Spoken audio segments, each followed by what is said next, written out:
When I first read the script, I thought, you know, I knew it was the best, at the time, it was the best pilot of pilot season. I had read a bunch of other scripts and nothing compared to Scrubs at all. And, you know, it had buzz around it too. All my agents were like, this is the script, you know, this is the one that everyone's talking about for pilot season. And, you know, so I was like, okay, fine, I'll go out on it. I wanted to be a part of it, but it's a long shot. It's always a long shot when you audition for things.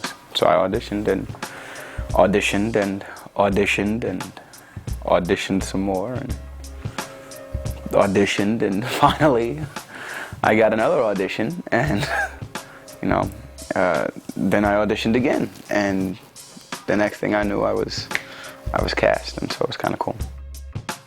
What attracted me to Chris Turk? The fact that he was on an NBC sitcom. That was one thing that attracted me to Chris Turk, and I don't know, I thought he was very much like me. He's a kid trapped in a man's body. As you can see, I'm a grown man, but I'm very childlike. Although I handle, you know, what I need to handle, and, you know, things that need to be, and don't get it twisted. I'm not, you know, a baby and nothing like that, but, you know, I like to have fun. So yeah, so Chris Turk is totally a young, charismatic, handsome, you know, black surgeon who can slice and dice with the best.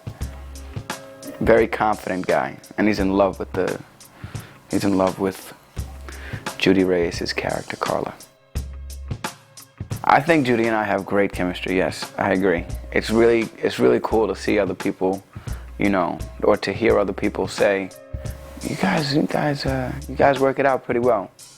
But I don't. It's just certain. Bill did a great job casting this. You know, he saw something in everybody, and when he puts us together, it's great. I think everybody on the show has great chemistry.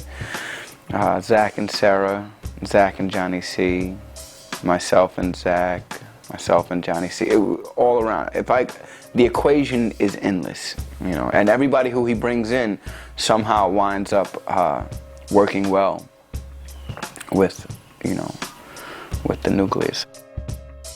The first read-through at Bill's house, I thought it was weird that we were having a read-through at Bill Lawrence's house, and I didn't, you know, I didn't know what to expect. And I remember walking into his house and being like, oh, this is a really big house. He must, you know, I didn't know who Bill Lawrence was, to be honest with you. I know he did Spin City, but I had never watched the show. But I was a big fan of Michael J. Fox and huge fan of Heather Locklear. And anyway, so the point is, so I went to his house, and, you know, Zach Sarah and I had been cast for a while, and this was a while after, you know, we were cast. And they were like, okay, we found our guy, we're ready to go. And so I meet Zach, I meet Sarah again for the, you know, for the second time, I guess. And then there's all these other people there that I had, you know, and I knew that John C. McGinley was doing it, and I was a huge fan of his from like Platoon and Wall Street and you name it. John C. McGinley's in every movie that has ever been made. You can find him, you know what I mean? And so I was really excited about that. And I meet him, I'm like, dude, you are the bomb.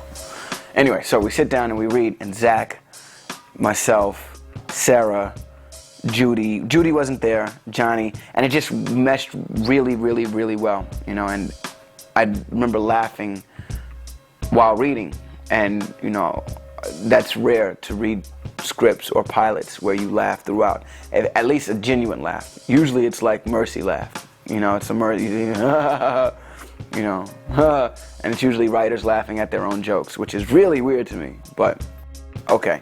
So we go through the script, and I'm like, yo, this is gonna be amazing. I'm very excited. I think the first thing I remember is Neil Flynn doing the penny joke with the door, and I was like, that's very funny, and I was like, oh, this is something special. And that's when I really knew that it was something special. Before, all the hype and all the build-up, I've heard all the hype before, you know. Everybody hears that when they come to Los Angeles or when they're coming from wherever, dude, you're gonna be big, this is gonna be great for you, it's a great move for you. When you get to Los Angeles, you're gonna blow up, and then 10 years later, you're still, you know, staying at the Holiday Inn, right? But after reading the script, I was like, this really has a shot. And I said to myself, if this doesn't go, there's really something wrong with television. And then the rest is history. So Zach Braff's there. I don't know who this guy is. He was in some movie called The Broken Hearts Club. And, you know, that I didn't see the movie. I had no idea, you know. And I walk in and he's this little quirky, well, kind of tall, quirky guy. It's like, from what we were auditioning, this is way off, you know. It was because at first we were auditioning, you know, these strapping, you know, I'm not going to say, yeah, they like, I guess, superhero-looking chiseled chin, you know, the Hollywood type, I guess. Here comes this quirky guy. I'm like, okay, and it worked. And I saw, you know, I guess how Scrubs was meant to be portrayed, you know what I'm saying? And so anyway, yeah, so it threw me for a loop at first, but then afterwards I was like, this guy's amazing. I honestly believe, you know, the quirky look, Zach brought it back. I think there were a lot of people in the past that did it, and then all of a sudden we had all of these superheroes come out of nowhere. You had Affleck, Damon, you know, all of these, you know, hero types. And then Zach comes along, and all of a sudden we're back to quirky again. And we haven't seen that since like Michael J. Fox. Zach is from Jersey. Yeah. Zach is from, he'll say he's from East Orange, but that's, Zach is not from East Orange. Zach is from, like, you know, the suburbs. He'll be like, Newark, baby, Newark. Yeah, right. You ain't from Newark, Zach. You get your ass kicked, you walk around Newark and you know it. John C. McGinley,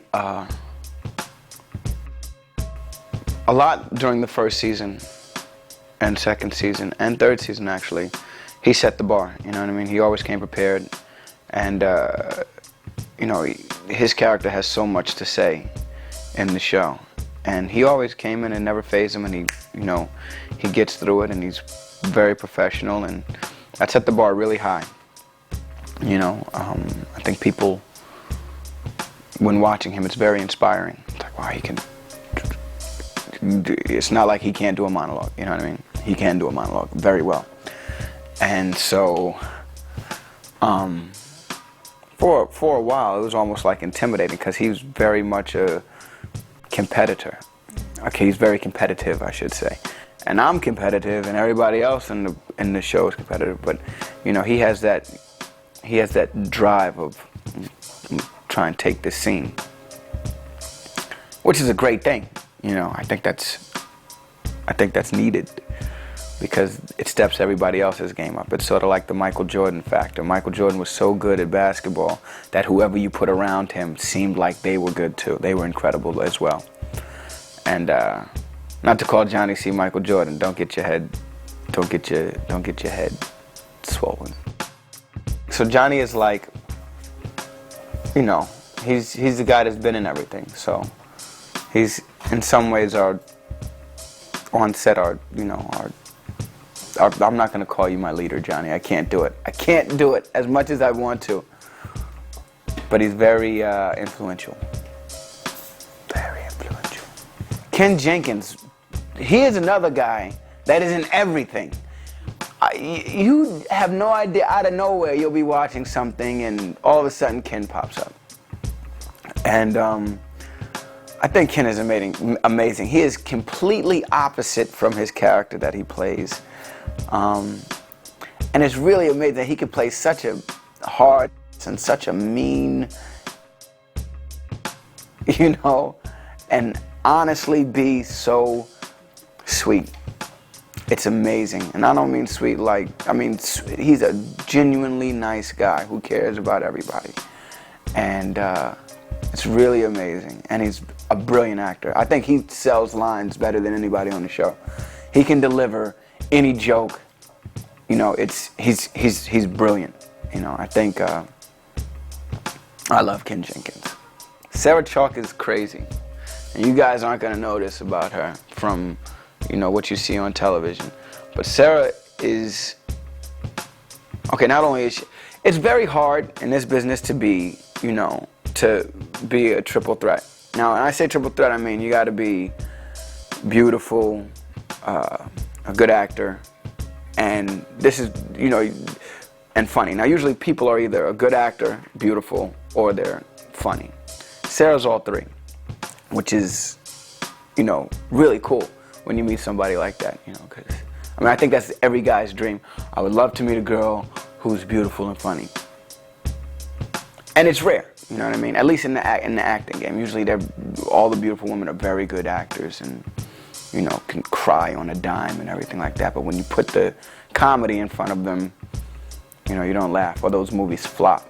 Sarah is completely opposite from that. She's got all the talent in the world.